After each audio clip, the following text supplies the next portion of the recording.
কয়েক সপ্তাহ পর পর বাড়িতে চুরি নদিয়ার পলাশীপাড়া থানার গোপীনাথপুর পঞ্চায়েত এলাকায় স্বাভাবিকভাবেই উত্তেজনা তৈরি হয়েছে সেখানে। স্থানীয় সূত্রে জানা গিয়েছে বুধবার সকালে আবার গোপীনাথপুর পঞ্চায়েতের রাধানগর দাসপাড়ায় এক পুরোহিতের বাড়িতে চুরির ঘটনা সামনে আসে। স্বপন চক্রবর্তী নামে ওই বাড়ি থেকে একাধিক সোনার গয়না ও বেশ কয়েক হাজার টাকা চুরি হয়েছে বলে অভিযোগ দুষ্কৃতীদের বিরুদ্ধে। জানা গিয়েছে কয়েকদিন ধরে বাড়িতে ছিলেন না স্বপনের পরিবার। তার স্ত্রী অশোকা চক্রবর্তী জানান তাদের একমাত্র মেয়ের বিয়ে হয়েছে মুর্শিদাবাদ জেলার বেলডাঙ্গায়। বাড়িতে স্বামী আর তিনি থাকেন। অসুস্থ থাকায় সম্প্রতি বহরমপুরে তার স্বামী স্বপনের অস্ত্রোপচার হয়েছে, ফলে বাড়ি ফাঁকাই ছিল। অভিযোগ এই সুযোগেই মঙ্গলবার রাতে জানালা ভেঙে ঘরে ঢোকে দুষ্কৃতীরা। থানায় অভিযোগ সেরে সংবাদ মাধ্যমের সামনে অশোকা বলেন, বেশ কিছুদিন আগে বেলডাঙ্গায় অপ্রীতিকর ঘটনার সঙ্গে আশঙ্কার বশে মেয়ের সব গয়না আমাদের বাড়িতে আনা হয়। মেয়েও আমাদের বাড়ির সব মিলিয়ে প্রায় 20 ভরি সোনা টাকা চুরি হয়েছে। স্বপন চক্রবর্তী বলেন, বাড়ির পিছনের জানালা ভেঙে ঢুকে গয়না টাকার পাশাপাশি চাঁদির জিনিসপত্র চুরি করেছে দুষ্কৃতীরা। থানায় অভিযোগ করা হলেও পুলিশ ব্যবস্থা নেই। এই পঞ্চায়েতের এক জায়গায় না, এর আগেও একাধিক বাড়িতে চুরির ঘটনা সামনে এসেছে। গত 21শে জানুয়ারি পতিত পাবন ভট্টাচার্যের বাড়িতে সোনা পিতল চুরি হয়েছে। এই ঘটনার পরদিন রানীনগরের একটি বাড়িতে চুরি করে দুষ্কৃতীরা। 27শে জানুয়ারি সেখানকার একটি বাড়িতে চুরির চেষ্টা করে দুষ্কৃতীরা। এরপর গত মঙ্গলবার রাতে, এছাড়াও গত বছরের নভেম্বর ডিসেম্বরে ওই থানা এলাকার অন্যান্য পঞ্চায়েতে চুরির ঘটনা প্রকাশ্যে এসেছিল। পুলিশের দাবি, রানীনগরের চুরির ঘটনায় 4 জনকে গ্রেপ্তার করা হয়েছে। পাশাপাশি স্বপন চক্রবর্তীর বাড়িতে চুরির ঘটনায় একজনকে আটক করেছে পুলিশ। তবে দুষ্কৃতীরা কি দলীয়ভাবে এই চক্র চালাচ্ছে নাকি প্রত্যেকটি ঘটনায় আলাদা দুষ্কৃতীরা জড়িত, সে বিষয়ে তদন্ত করছে পুলিশ। কিন্তু চুরির ঘটনায় লাগাম টানতে আর কি ব্যবস্থা নেবে পুলিশ, সেদিকে তাকিয়ে সাধারণ মানুষ। কৃষ্ণনগর পুলিশ জেলার অতিরিক্ত পুলিশ সুপার উত্তম ঘোষ বলেন, তদন্ত চলছে। আরও নজরদারি বাড়ানোর পাশাপাশি চুরির ঘটনা আটকাতে সব রকম ব্যবস্থা নেওয়া হবে। গত মঙ্গলবার রাতে ওই 12টা সাড়ে 12টা এরম হবে, এর মধ্যে চুরি হয়েছে এবং জানলার পেছন রাস্তার দিকে সিট ভেঙে ঘরের সব তছনছ করেছে। 2 ঘরের আলমারি 2টো ভেঙে, এটা একটা 20-22 ভরি মোট সোনা, 1030 নগদ, আর চাঁদির হচ্ছে 9টা চাঁদির কয়েন আর 5 ভরি চাঁদি। আর তারপরে হিসাব খুচরো মতো অত হিসাব নেই, আর অত নগদ থাকেও না। নগদটা 30,000, একটা 10,000 বান্ডিলও ছিল, তার মধ্যে ছিল, এইগুলো ছিল। আর সব যা কিছু সব খরচা মরচা কি ছিল সব জানি না, সব নিয়ে গেছে।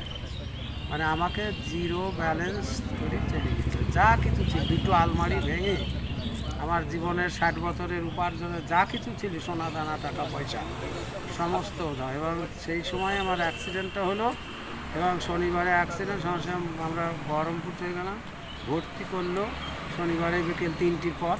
তারপরে আমি রবিবার থাকলাম, সোমবারে আমার অপারেশন হলো, মঙ্গলবারে কালকে আমি চলে আসা ছাড়ল না, আজকেও ছাড়ছিল না, বলি জোর করে আমি ডিসচার্জ নিয়ে আমি চলে এসেছি। আপনি কি করেন? আমি বাই ডিভোটিস পূজারি। আপনি কি চাচ্ছেন? আমি চাচ্ছি তদন্ত হোক এবং উদ্ধার হোক। আমার হারিয়ে যাওয়া জিনিসগুলো, বিশেষ করে আমার মেয়ের কাছে আমার কিচ্ছু নেই, সব এখানে রেখে গিয়েছিল। আপনার নাম? স্বপন চক্রবর্তী। আমার পলাশীপাড়া থানার রাধানগর দাসপাড়ায় বাড়ি। আমার স্বামীর অ্যাক্সিডেন্ট হয়েছিল, অ্যাক্সিডেন্টের জন্য আমি ওকে নার্সিংহোমে ভর্তি করেছিলাম। ওখানে অপারেশন হয় গত সোমবার। অপারেশন করার ফলে আমরা 3 দিন বাড়ি ছিলাম না। বাড়িতে না থাকার কারণে জানলা ভেঙে চুরি হয়ে যায়। সেই চুরিতে আমার প্রায় 20 ভরি সোনা, 30,000 টাকা মতো ক্যাশ, আবার কিছু চাঁদির জিনিস, ভরি 5-6 চাঁদির জিনিস আমার চুরি হয়ে যায়। আমার পার্শ্ববর্তী লোককে যদি না বলতো আমরা তো জানতেও পারতাম না। তো এইসব চুরির জন্য আমি একটু তদন্ত চাই, তদন্ত হোক, আমি যেন ফিরে পাই। আমার মেয়ের বাড়ি বেলডাঙ্গায়, মেয়ের সমস্ত জিনিস আমার কাছে ছিল, সোনা দানা সমস্ত জিনিস মেয়ের আমার বাড়িতে ছিল। কারণ বেলডাঙ্গাটা একটু সমস্যাজনক ব্যাপার বলে মেয়ে ভয়ে আমার বাড়ি রেখে যায়। জামাই তো থাকে না, জামাই বাইরে থাকে, যার জন্য আমার কাছেই সব রেখে গেছিল। সেই সব জিনিস, আমার মেয়ের জিনিস সব চুরি হয়ে গেছে। এখন আমি কী করব? আপনার স্বামী কি করেন? আমার স্বামী পুরোহিত, কি নাম? স্বপন চক্রবর্তী, পূজারি। আনুমানিক কত টাকা হবে?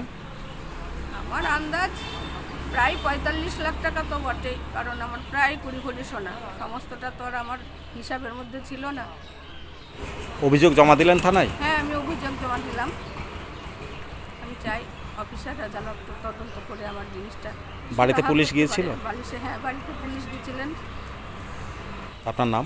আমার নাম অশোকা চক্রবর্তী। অনেক বছর ধরে আমার পছন্দের গয়না সঞ্চয় করেছি, এবার দেব আমার প্রিয় মানুষ। মা, it's yours. নাও ইট ইজ ইয়ার্স। আমার পছন্দের গয়না আজ থেকে Sohan, pure and precious. Orient jewellers.